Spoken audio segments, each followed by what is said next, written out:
Ilan sa kanila ay sina Terence Calatrava, former Undersecretary of Office of the Presidential Assistant of the Visayas of the Philippines, Kong Roman Romulo of Pasig City, Kong Jojo Ang of Usmag Ilonggo Party List, Congressman Patrick Michael Vargas of Quezon City, Kong Juan Carlos Arjo Aitayde of Quezon City, Nicanor Nicky Briones of AGA Party List, Congressman Marcelino Marci Teodoro of Marikina, Congressman Florida Robes of San Jose del Monte, Bulacan, Congressman Leandro Jesus Madroño of Romblon, Congressman Benjamin Benji Agarao Jr.,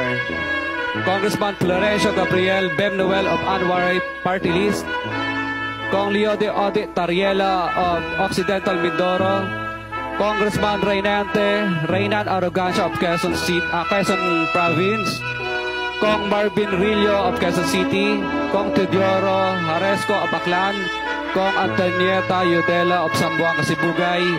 Kong Dean Asisio of Caloocan, Kong Marivico Pilar of Quezon City. 21. Mayroon ding mga kinatawan ng ilang politiko na nakikipagtakbo sa amin upang manghingi ng porsyento kapalit ng mga porsyento ng mga proyekto. Ang mga porsyento ito ay 25% ay ipinipilit sa amin bilang karaniwang kalakaran na wala akong kakainang tanggihan. Ilan sa kanila ay sina Regional Director Eduardo Virgilio of DPWH Region 5, Director Ramon Ariola III of Unified Management UPMO, District Engineer Henry Alcantara, DPWH Bulacan First, Undersecretary Robert Bernardo, District Engineer Aristotle Ramos of DPWH Metro First, Pasig City, District Engineer Manny Bulusan of DPWH North, Manila Deo, District Engineer Edgardo C. Pingol of DPWH Bulacan Subdeo, District Engineer Michael Rosaria of DPWH Quezon Second Deo.